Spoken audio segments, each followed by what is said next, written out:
Welcome for another edition of Cattle Chatter. I'm Susan Littlefield here with the American Ag Network and Market Talk. Week, I think, is one of the weeks that if you don't have enough ibuprofen, enough Tums, this is where we're at. And I say that because it is such an emotional struggle, as we talked about last week during the program.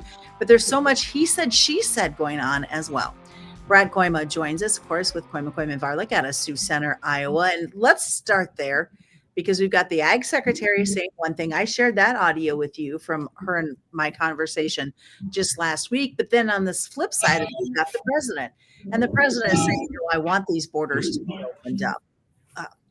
Take it from there, Brad. What are we going to do as this emotional play continues? Well, thanks for having me on, Susan. And yes, I'm okay after last week's deal. Some of the, I do have great empathy for anybody. And if anybody thinks this is easy, then okay, hop on, let's go. I see,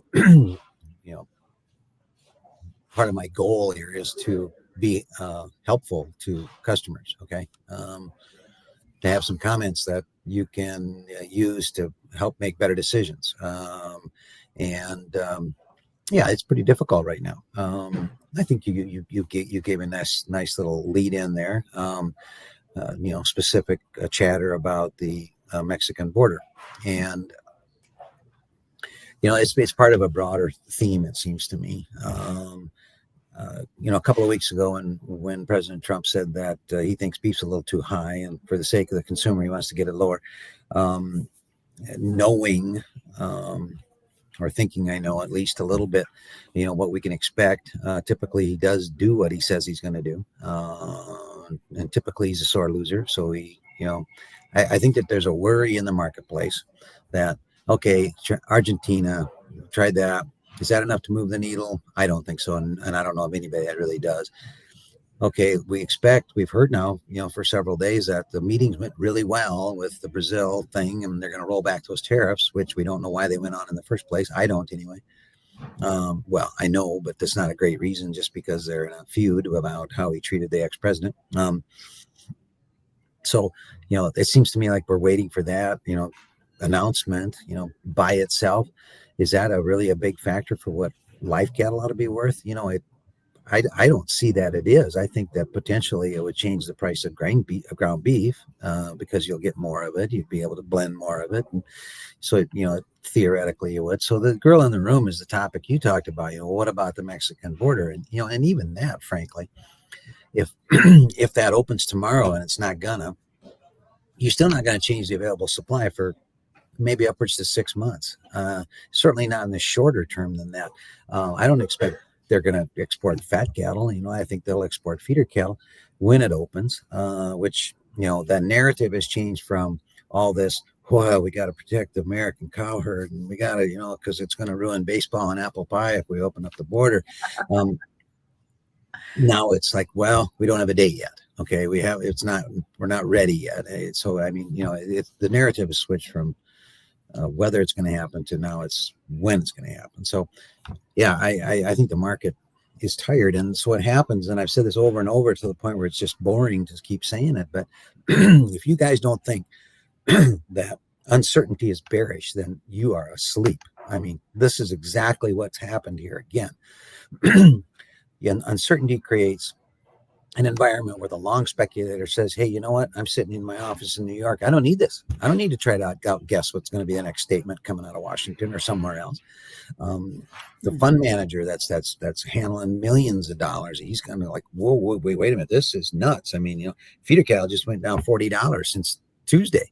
Right. Futures. It's like, and so I don't care for this kind of extra volatility that is placed in the market when it didn't need to be. Let the market do its function. And I'll throw this as a little bit of a dig. Box beef is higher than 2 weeks ago when this started. Box beef is higher than 2 weeks ago when this started. What's changed? The biggest thing that's changed is you went from poor packers losing a little money because he's got no leverage because there ain't enough cattle to now all of a sudden now you've actually rallied the boxes a little bit, cratered the cash, taken a lot of money off the cash cattle market to where he's all of a sudden making nice money again.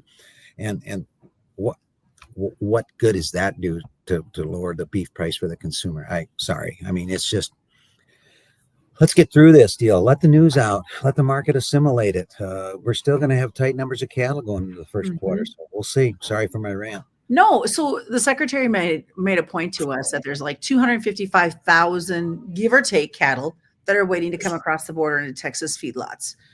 And she said, at what point do we put the health of our herds here in danger because these cattle are waiting to come across? Now, she spent Monday and Tuesday in Mexico, so it makes you wonder what type of agreements. So I guess as I land the plane on all of this, Brad, is algorithms the ones that are really pushing the trade action, like what we saw on a Tuesday with the limit down? Are they kind of playing on the headlines, which then has the trickle down effect to this marketplace? You're getting my opinion because I don't have sure knowledge. The old days, 2015, when we had a more transparent market with a pit, you would have got a lot better vibe of who's doing what. But I certainly think that no question that the algorithms have had a great impact and changed the way the market's behavior has been. And I do think too that there are algorithms that do react to, I call them headline algorithms, to react to certain phrases, words that wouldn't have happened otherwise. When you'd have the human element going like, oh, well, yeah, we've heard that story before. Well, Argentina, that's 80,000 pounds, no big deal. Yeah, you know what I mean? That they'd have, you don't have to worry. So I do think there's certainly an element to that. I know more about what it takes to make sure that you don't have screwworm in a steer than I ever dreamt I needed to know. And so I'm just going to throw this out there from talking to people that I've talked to and a number of them that are in that business. I think that there's plenty of protocol available that if they really wanted to, IVAMAC 5 days before they get to the border, dip that when they get to the border. I'm just saying, so and I say that only not to be critical, but I'm trying to understand. So what news are we looking for then? To say that, now everybody's happy now. We've got the puzzle pieces in the right spot. I've even heard some theories that it has to do with whether or not, the GMO corn thing seemed to make us happier about it for a while, that we were going to let the border open. And then of course, they found another case, and the irony of the they keep finding another case. Just it seems like when we're just about ready to finally open the darn thing again, it's but even that isn't enough to completely wreck the market. It isn't. I mean, the cattle won't be able to come in quick enough. They're not going to change the supply of fed cattle for January and February, for instance, even if that border opens tomorrow. Not in a big way, but clearly we've lost our edge and lost our psychology, and now the packers got some margin. Now the producer's worried. Maybe he's got, all of a sudden for a little while here, we've lost our leverage for a minute. So let's hope we don't do it forever. Hey, it's November. Look at what happened now. Yeah. You went from a packer losing a lot of money to 2 weeks from today is Thanksgiving. That's the week when we flip all those everything that we're doing in terms of what we're going to advertise, what we're going to feature. That's usually when the middle meets the high price meets. So all of a sudden now the Packers got margin. He's going to want to kill more because now he's going to be able to access this middle meat for that Christmas, New Year's, all that demand. And in some ways, this might actually fall together pretty decent in terms of going, if we can just go back to a normal market where we don't have to listen to all the noise.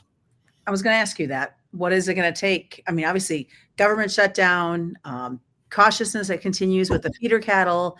I mean, there's a lot of layers that are kind of working into this cattleman right now, unfortunately. Worried like all get out that this, we've had 3 not great days in the stock market. Okay. And that's been the one thing that's been curious the whole time, where I keep going like, geez, it doesn't sound like, is 7-8% interest, is that really a good thing? And yet the stock market seems like just but not so much for this week. This staying closed with the government is, I can't fathom that it's still going on.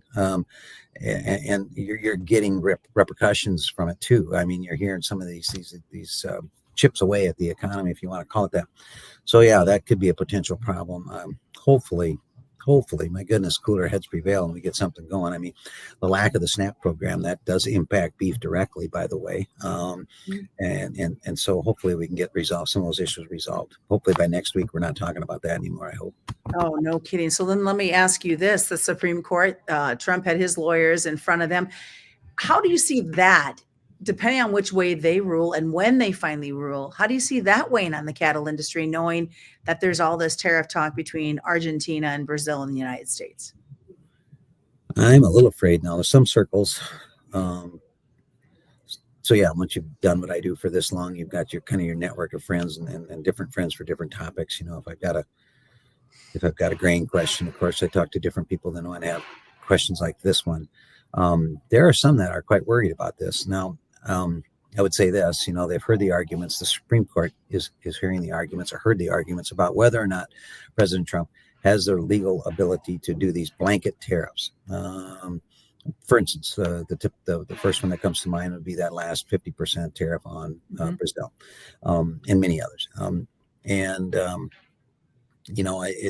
think initially, at least a lot of us, me included, thought, well, this is kind of a pro-Trump court. They won't do anything. A lot of presidents have done this sort of thing. And some people interpret, though, what they've heard and what some of the comments and what the arguments were. The problem with that is you're back to that other phrase I used just a moment ago, and that creates this uncertainty. Because if indeed they would say, hey, no, you can't do any of this stuff, it relates to more markets than just the cattle, unfortunately. So you disrupt a lot of what's built in here to what we expect can be done. So I don't know. They say they're not going to rule for 2 to 7 months. So I don't know why the market would have to react necessarily to it today, other than you're dealing with a long speculator that is looking for a vacation, it looks like. All right. Well, I guess our saving grace at this point is feed is not astronomically high for our guys. No, and we're coming from a level.